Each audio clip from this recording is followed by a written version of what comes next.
Hi guys, welcome back to another episode of Raina Teas. So in this video, I want to talk to you guys about never forgetting who is the boss when evoking spirits. Never forgetting who is the one setting up the rules and the boundaries during an evocation. But before we get started, want to let you guys know that Raina Teas is open for spell work and reading. So look in the description underneath the video for our email and how to contact us for readings and spell work. Okay, so it's rainateas@gmail.com, and you guys can see the email in the description box down below. So let's get into it. I'm gonna talk about the way that I practice evocation, the way that I have learned, which is self-taught, but also under the guidelines and the formula of E.A. Coetting's version of evocation, because that is where I learned evocation. His work is how I learned evocation. Following his steps is how I was successful at my first evocation. When I was reading his books, the spirits came to me immediately. There was no ifs, ands, or buts. Day 2 of reading the books, I was already getting visitations. And I can say the reason for that being is because I'm already like a natural magical person by nature. So spirits are already gravitating to me because that is my energy. You know what I'm saying? So like I've been doing this. Like spirits have been coming to me. I have been open to that realm since I was in like the 2nd grade. You know what I'm saying? That was like my induction was when I was in the 2nd grade.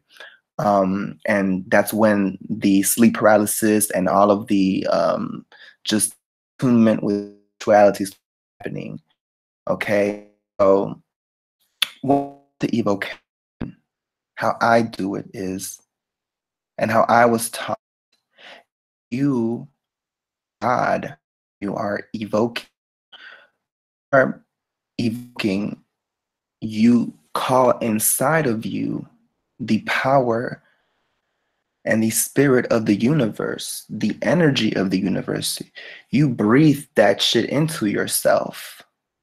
Or at least that's what I do, and what I have learned is that you invoke omnipotence, invoke power of the universe, your body, become a representation of the universe, and you create a microcosm when you perform the evocation, because the circle around you symbolizes the universe, and you stand inside of the circle as God. And the spirit traditionally is supposed to stand within a triangle, and that represents manifestation. So you as God are manifesting, and you are creating and summoning forth, evoking this spirit out of nothing. So you as God can create anything. So you create that spirit, you bring it forth. You manifest that into reality. You bring it into manifestation. So you are God. You're the one that is dictating here. You're the one that's sending out. You are the one that is commanding, of course, in a polite and respectful way, because where it comes, you're supposed to be and respectful. But you are God when you are standing. You are not yourself. You, when you walk into a ritual, into a spell work, a ritual, you are not you. You first must invoke the universe, and then you are coming forth as something else, something more.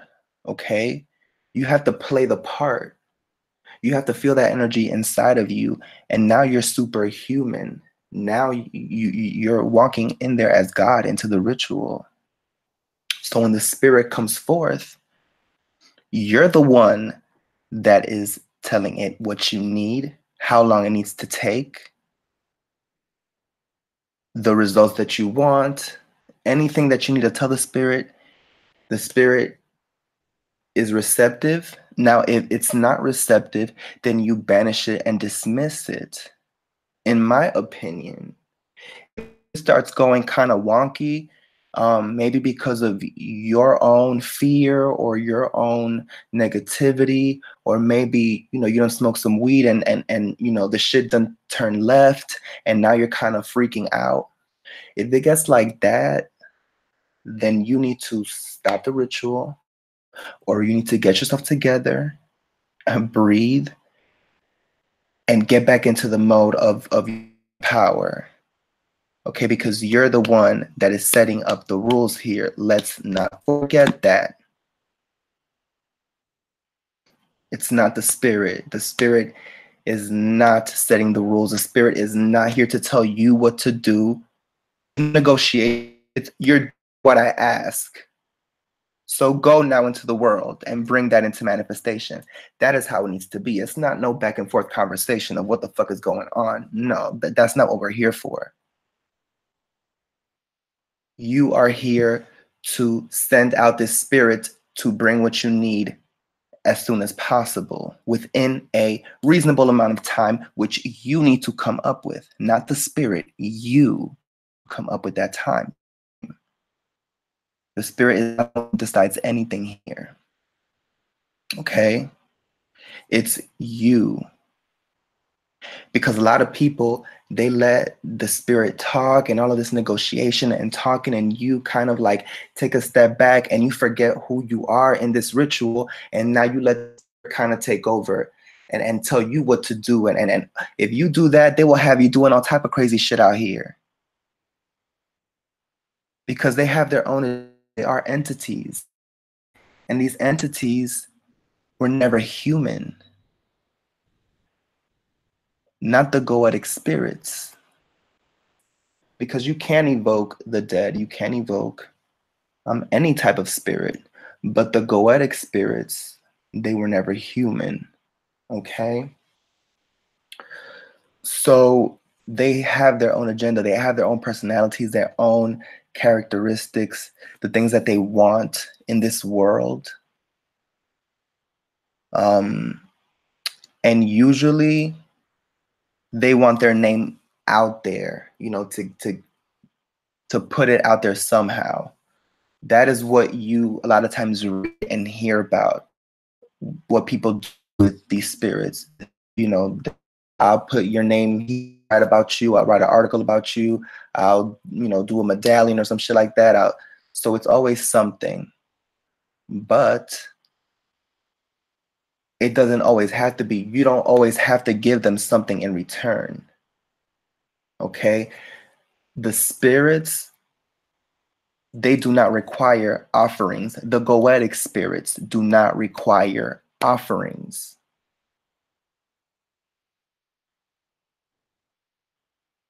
The goetic spirits are power incarnate, and power needs to act. So you sending them out to do what you command them to do, that is their reward. That is their gift, that they are being brought forth into this reality and being given a task to do, because they are power, and power needs to act. Power needs to do something. So you're giving the spirit something to do. So that right there is all that it needs to have, that you need to give it.